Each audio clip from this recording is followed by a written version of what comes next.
Hello and welcome to Violet's Handmade Story.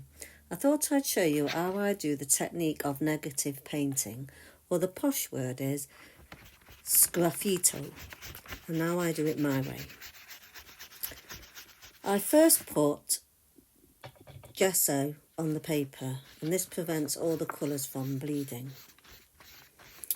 It gives the paper a bit of thickness and stops the colours seeping through to the other side. I'm going to use Jane Davenport's layer cakes as they are watercolours, but they're quite opaque as well. I love the bright colours, which makes them perfect for this type of art. The first layer is just random colours on the paper, and it's a good exercise to do in wellbeing groups as it's free expression with no rules. So the idea is to colour the first layer with lots of colours, and then you put a darker colour on the top, and then you show the base colours and the stamps. So here I am just putting that first layer on. As you can see, I'm doing it very, very randomly. I'm not thinking about colour combinations or any of the rules. I'm just putting down what I like to put down. You might choose different colours, it doesn't really matter, as long as they're nice and bright.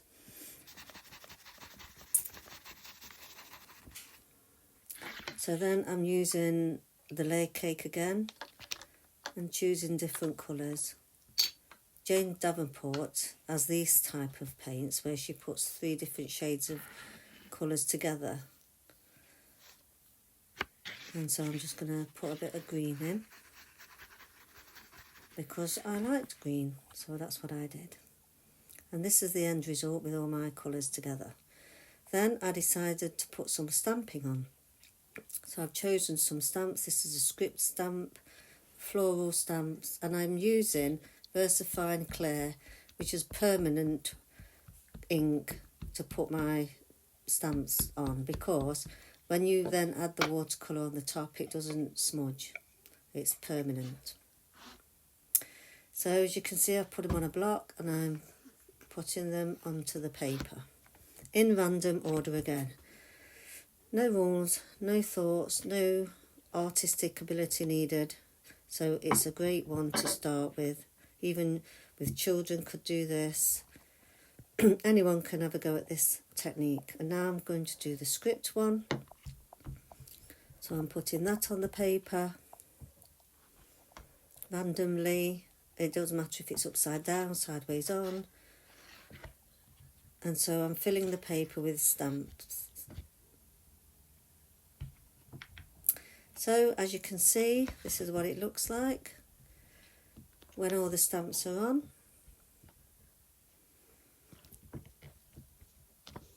I decided to put some more on the edges, because all these will show through eventually. Some might be covered, but quite a lot of it will show through in the end.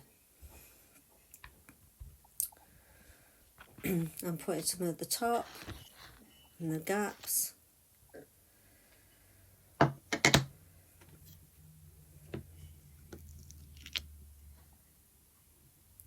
And then I decided I found this floral one that I thought would look quite nice in the grassy area, which will be like the fields of flowers, so I've put this on as well. Just keep adding floral designs. Like I say, some of them might get lost in the end result, but most of them will show through. So I'm trying to fill most of the area with stamps. And now I'm showing you how I clean that ink off. This is StazOn, and you simply just rub it onto the ink and it dissolves the ink, and then you wipe it off with a paper towel. Now I've had this StazOn cleaning product for quite a while, and it still works really well. So you just wipe it off with a towel. And you do the same with your stamps. You rub it on the stamps. Look how clear that's come up. And so you rub it on the stamps and then wipe it off with a paper towel, and leaves your stamps nice and clean. So this is the end result of the paper all covered in stamps and colours. Now I'm going to try and define some figures on my painting. So I'm using white pen to start with, just so I can paint over it if I'm not liking the end result. I'm going to try and do 4 female figures along the top of the painting. No detail required. It's all very whimsical, this one. So I'm not very good at drawing figures anyway, so this suits me. And it'll suit anyone who don't really want to be drawing detailed figures. This is a perfect technique to do. So I'm just marking out where I want my figures to be, where the head and the legs will be, and the arms. And then, like I say, I can cover over it if I'm not happy about it. So that's one of the heads being put in there.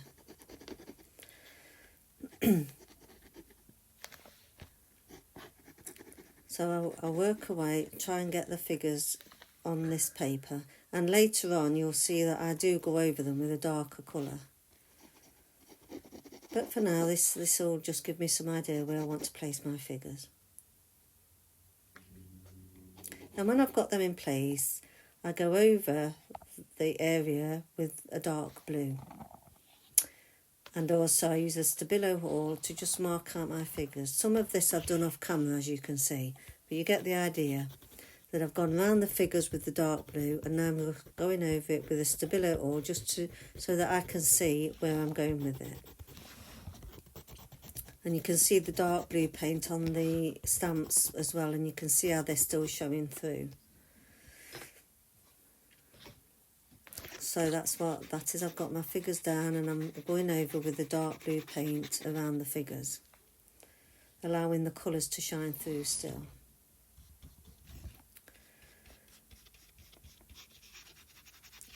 It's one of those things where you do have to keep going back. You might take 2-3 steps forward and then you have to do a couple going back, and it's adding and taking away until you're happy with the result. So here I'm quite happy with the way the figures are. Obviously they've got no legs yet or arms, but that will come later. And I like the way that the field of flowers is forming too. You can still see the stamps through the blue paint. Here I go back to Jane Davenport's layer cake again, adding some green for the grass.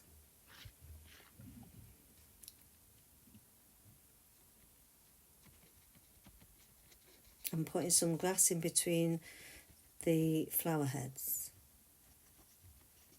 just to bring that area a little bit more forward.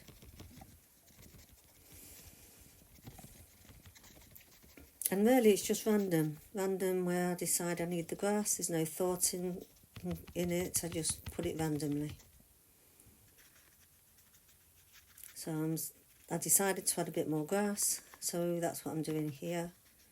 I mean, I might cover it over later. It's just one of those things where you have to keep taking a step back, have a look, and think you might need to add more blue or you might need to add more green. It's one of those those techniques. So here you can see I've added a bit more detail off camera.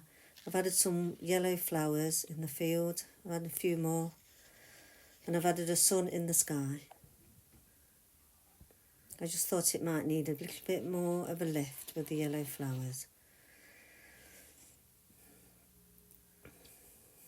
And I'm having a look now to see if I can put any more in. I thought, oh, one there might do. It's a bit dark. I'll put one there. I might put one there. There's the sun in the sky, as you can see. And then I used my micron pens to just add a little bit more detail to the flower middles. Some petals and some pinks, just to give it a bit more definition in the flowers.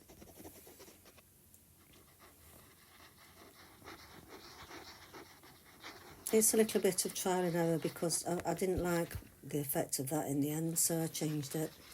But that's fine, because like I say, it's a process. And it's the process that matters. It's not the end result, really. It's what you enjoy doing, and I enjoy doing this. So my figures don't look like anything yet, but I've decided to put the faces in. And I used parchment acrylic paint for this. So I'm putting the faces in. And I was thinking at this point, I want them to be doing something, not just walking along the field in the sunshine. So I'm going to add something in later that you'll see. But for now, I'm just doing the faces. See, I didn't really have a plan either of what I was going to do. I have seen a picture like this, I think on Pinterest, similar. That I quite liked it, so I did it this way though. That was just a painting, but this is the negative technique, which I like, because if you can see in the dresses of the figures, you can still see the script stamps and the flower stamps, and I like that idea. So the field's looking quite good. As you can see, I've added a bit more detail to the flowers. I've put a few flowers there with the ladies, and then I added the moon in the sky. So we've got the sun and the moon together. And that is quite symbolic, because the sun and the moon together symbolise a powerful duality representing harmony, balance and the union of opposites, day and night, masculine and feminine, strength and intuition.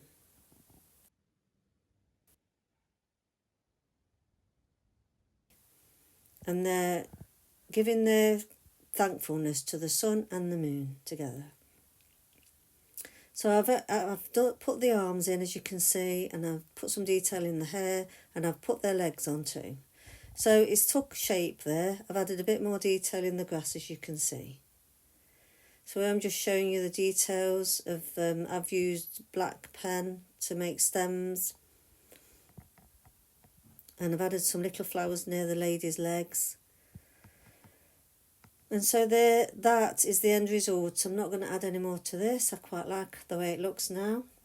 And I just want to say there's some other ways you can do it. This is one I did a long while ago using fish. Fish are a great idea for this technique. Got so bright colours, and also flowers, because you can use stamps and things like that. So anyway, just want to say thank you for watching. Please like, subscribe and share. Bye for now.